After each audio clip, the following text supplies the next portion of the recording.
Hello बच्चों, आज की इस वीडियो में हम कर रहे हैं 7th क्लास की मैथ्स की वर्कशीट नंबर 21 जो कि है 8 दिसंबर की। और आज का टॉपिक स्टार्ट है सममिति। सिमिट्री जो लाइंस होती हैं उसके बारे में है। होती क्या है सिमिट्री?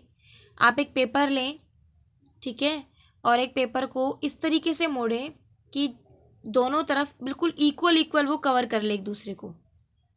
किसी भी आकृति को अगर हम इस तरीके से देखें कि उसको हम अगर जहाँ पे हम सोच रहे हैं सममिति लाइन हो सकती है, अगर हम उसको कवर करें हाफ करने पे, अगर वो बिल्कुल कंप्लीट कवर हो जाती है तो वो उसकी सममिति रेखा होती है। जैसे देखो ये नहीं होगी, क्योंकि जब आप इसको फोल्ड करेंगे तो ये जो है ये शेप अलग है और जो हमें यहाँ सामने इधर शेप दिख रही है वो अलग है। इसमें ये एक सममिति रेखा आ जाएगी, ठीक है, इसमें नहीं है। इसमें सममिति रेखा है, इसमें भी है, क्योंकि देखो ना, आप इसको फोल्ड कर रहे हो, जैसे ये हर्ट है, हर्ट को आप फोल्ड कर रहे हो तो दोनों तरफ आपको ये सेम ही मिलेगा। समझ रहे हो? अगर हम इनको पूरी तरीके से आधे में मोड़ दें तो आधा भाग इस तरफ जैसा है वैसा ही दूसरी तरफ रहेगा, इसलिए इसको क्या कहा जाता है? सममिति रेखाएं, सममिति आकृति कहा जाता है।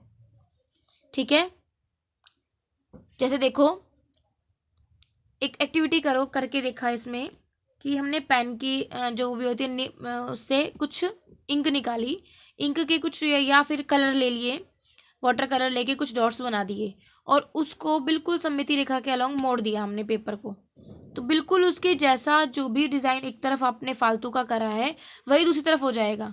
तो वो जो आपने बीच में जहाँ से उसे मोड़ा है वो क्या बन जाएगी? उसकी सममिति रेखा, सिमिट्री लाइन। ठीक है, अब जैसे इंग्लिश की अल्फ़ाबेट है, ए है। अब देखेंगे आप इसमें सामने देख रहे हैं कि जो ए को हमने इस तरफ से अगर हाफ किया है तो दोनों तरफ सेम शेप है, लेकिन अगर हम यहाँ से उसे हाफ कर देंगे तो सेम शेप नहीं बनेगी। समझ रहे हो इस बात को? ठीक है, ऐसे ही एच है। एच को अगर हमने इस तरीके से फोल्ड किया, यहाँ पे सममिति यानी ऊपर से नीचे, तभी वो सेम है। अगर हमने उसको ऐसे फोल्ड किया है इस तरीके से, ठीक है, ये वाला हिस्सा इस वाले के ऊपर रखा तो भी वो इक्वल है। तो इनमें क्या है? इसमें एक सिमेट्री लाइन है और इसमें दो सिमेट्री लाइन है। जो ये होती है इसे वर्टिकली बोलते हैं और इसको हॉरिजॉन्टल। ठीक है, क्षैतिज और ऊर्ध्वाधर। अब देखो समबाहुभुज जिसकी सभी भुजाएं और लंबाई, मतलब सभी भुजाओं की लंबाई और कोण क्या होते हैं? बराबर होते हैं, उन्हें क्या कहा जाता है? समबाहुभुज। उसके लिए सममिति रेखाएं। विषमबाहु त्रिभुज में कोई सममिति रेखा नहीं होती। समद्विबाहु त्रिभुज में एक सममिति रेखा होती है। समपंचभुज में कितनी निकाली है इन्होंने? 5। समबाहु त्रिभुज में कितनी है? 1, 2 और 3। वर्ग में 1, 2, 3, 4। अर्थात हम कह सकते हैं कि समबाहुभुज में जितनी उसकी भुजाओं की संख्या होती है उतनी ही सिमेट्री लाइंस होती हैं। ठीक है, जितनी उसमें साइड्स हैं उतनी ही उसकी सिमेट्री लाइंस हैं। दर्पण परावर्तन क्या होता है? जब आप एक आकृति को इस तरीके से उसका हाफ किया जाए कि अगर समझ लो सामने दर्पण रखा है तो वो आधा हिस्सा हमें एज इट इज दिखाई दे, जैसा कि अभी हमने ए में समझा था।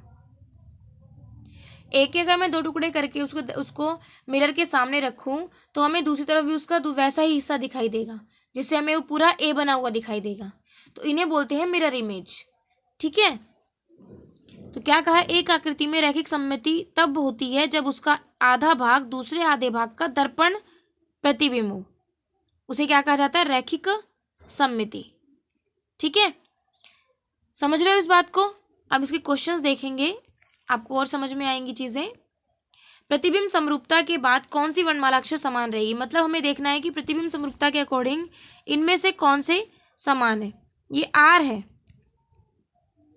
आपने इसको यहां से कट किया तब भी ऊपर नीचे समान नहीं है, आप इसको ऐसे कट करोगे तब भी इधर उधर ये समान नहीं है, तो ये नहीं होगा, आर नहीं होगा। सी में अगर हम इसको ऐसे कट करें तो ये इक्वल हो सकता है। ठीक है, एन में नहीं होगा। ए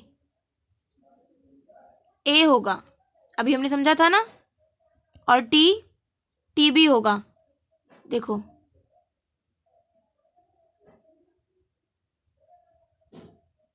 इसको हम यहां से आधा कर देंगे तो दोनों तरफ हाफ हाफ होगा। क्लियर है? आगे चले। अनंत सममिति रेखाओं वाली आकृति एक स्क्वायर होता है। इसमें बहुत सारी सममिति लाइंस होती हैं। सारी किससे जाएंगी? सेंटर पॉइंट से होते हुए। जहां से भी आप इसे मोड़ देंगे वहीं से ये दोनों तरफ हाफ हाफ सर्कल बना देगा। ठीक है, सेमी सर्कल।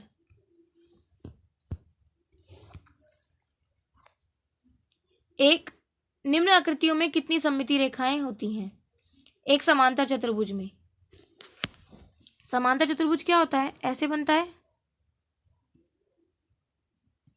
देखो मैंने इसे ऐसे फोल्ड किया तो इस तरफ एक्स्ट्रा बाहर है, इधर कम है। मैंने इसे ऐसे फोल्ड किया बीच में से बिल्कुल ऐसे सीधा, तो भी नहीं है, इसमें एक भी सममिति लाइन नहीं होती। ठीक है, 0।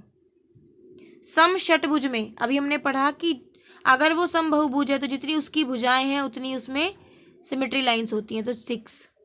वर्णमाला जो अक्षर x है, इसमें देखो, इसमें x को अगर मैं ऐसे कट करूं तो इक्वल, ऐसे कट करूं तो इक्वल। ठीक है, समझ आ रही है बातें? कोई डाउट हो फिर भी तो मुझे बता दीजिएगा। और समझ आया हो, अच्छी लगी हो वीडियो, तो वीडियो को लाइक कीजिए, शेयर कीजिए और चैनल को सब्सक्राइब कीजिए। Thank you.